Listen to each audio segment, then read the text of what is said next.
before we hit the break that I want to talk about, and this is this headline. See, I didn't really get that story very well, so I just thought I'd just read that story out of my script to you, and then move on to this other story, and then go for a break. So we're just going to talk about this story quickly, and this one is hope for jailed mum as Iran offers swap. Now, this jailed mother, Nazanin Zaghari Ratcliffe, could be realised as part of a prisoner swap. It was claimed the other night, Iran's Foreign Minister Javad Zarif said he has the will and authority to swap her for an Iranian held overseas, singling out a woman in Australia who has given birth behind bars. He said she has been lingering in an Australian jail for the past 3 years. Blimey! Now we hear about Nazanin Zaghari and her child. She said, "This is what she said, by the way. I feel sorry for them and have done my best to help, but nobody talks about this lady in Australia who gave birth in prison. So what can I do as a foreign minister?" she said. "I put this offer on the table publicly, now exchange them." He added he is ready to do it and had told the US government this 6 months ago with no response, and Mrs. Zaghari Ratcliffe, 41 years, was jailed for 5 years in Iran in 2016 for alleged spying, which she actually denies, funny enough, so she denies it. We'll see you after the break. It's the Luke Howard Show live!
Welcome back to the Luke Howard, put it together, what do you get? Luke Howard Show Live!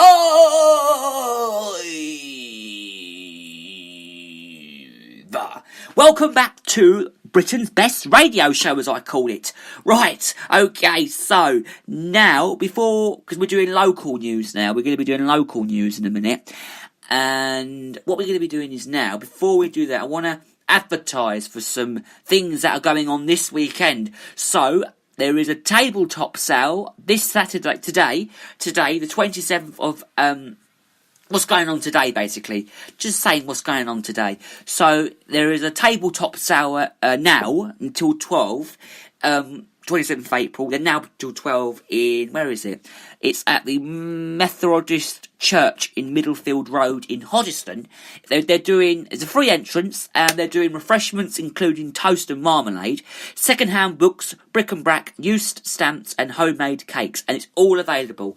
Tables available for booking. If you want to book ticket, it's too late now, but what you could have done was dialed 01992 462 047, or you could have emailed Janice Bob Butcher at gmail.com. That's what you could have done. But it's on now if you want to go and see it. It's between now and 12 at the Methodist Church in Middlefield Road, Hoddesdon. And that's the tabletop sale.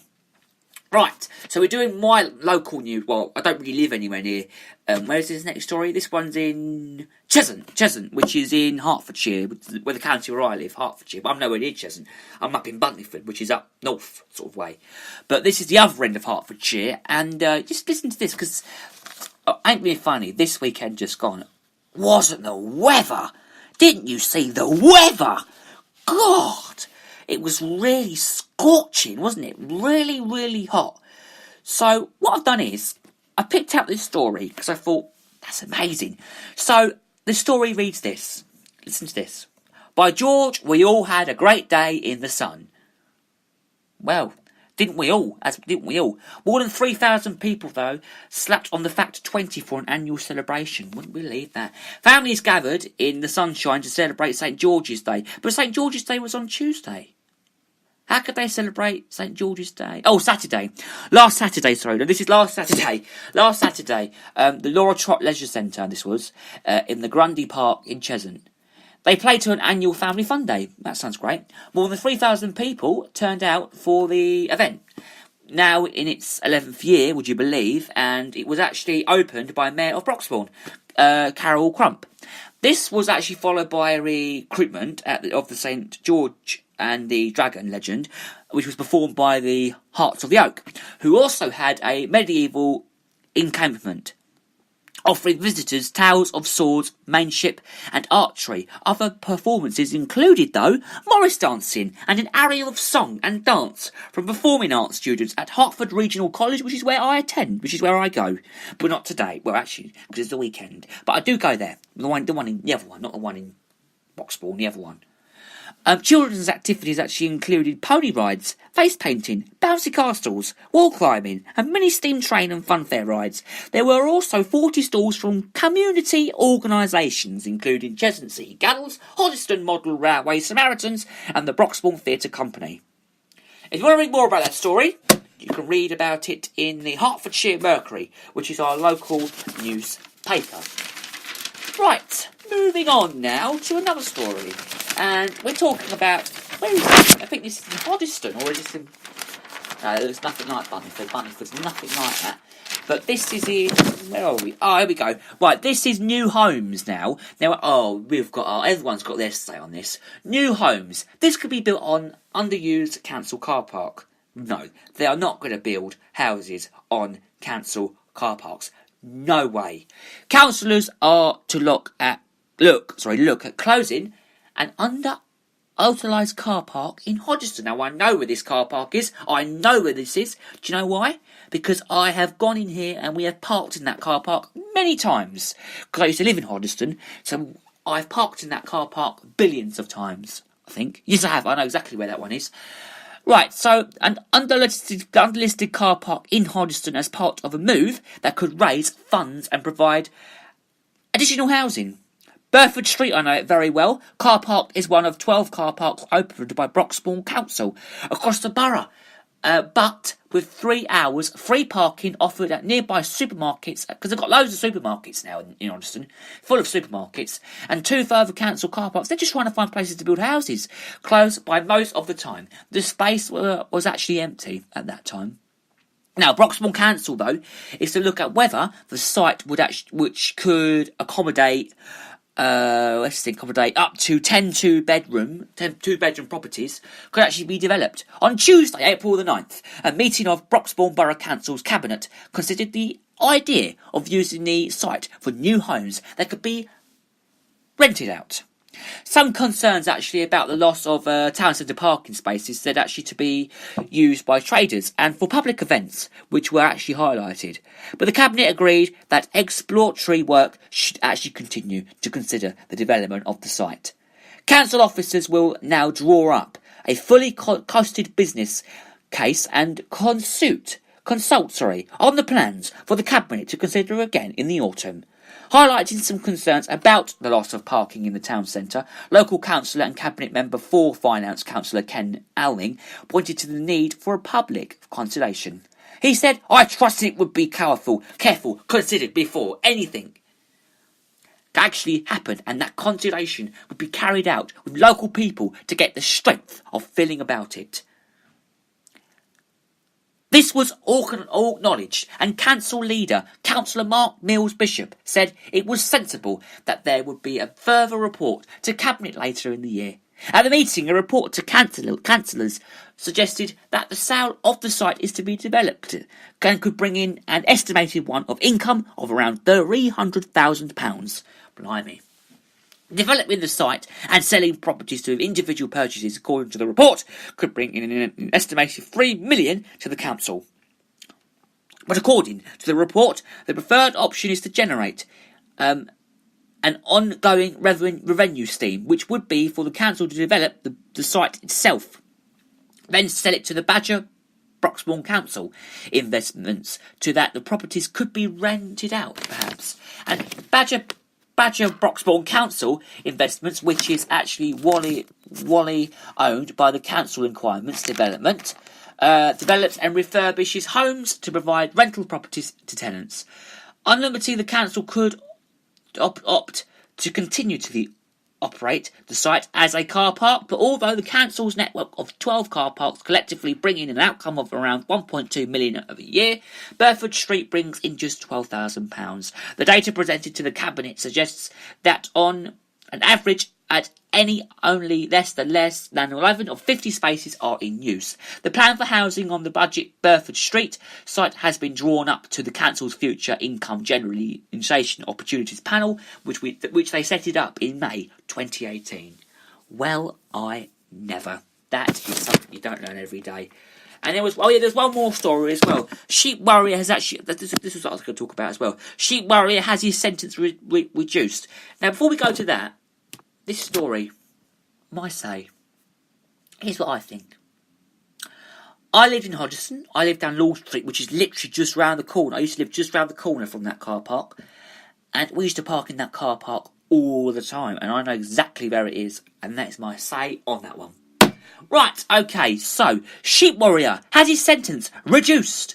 A dog owner convicted of sheep worrying has successfully overturned his sentence. Officers from East Herts Rural Police were called to a field close to the village of Much Haddam. I know it very well. I used to also live near Much Haddam, funny enough. We used to live in Hunsden, which is the next village from Much Haddam.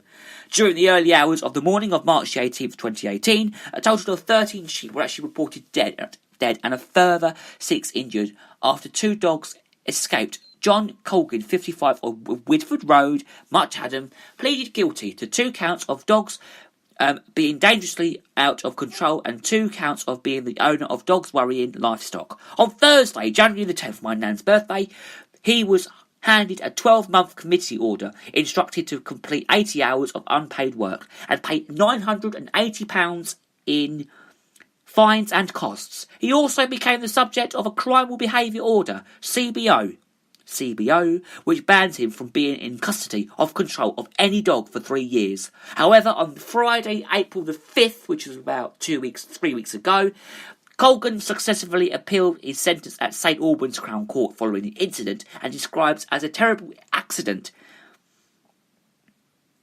His Scottish Nature said, on appeal though, the community order requiring unpaid work in the community was overturned as being overly harsh.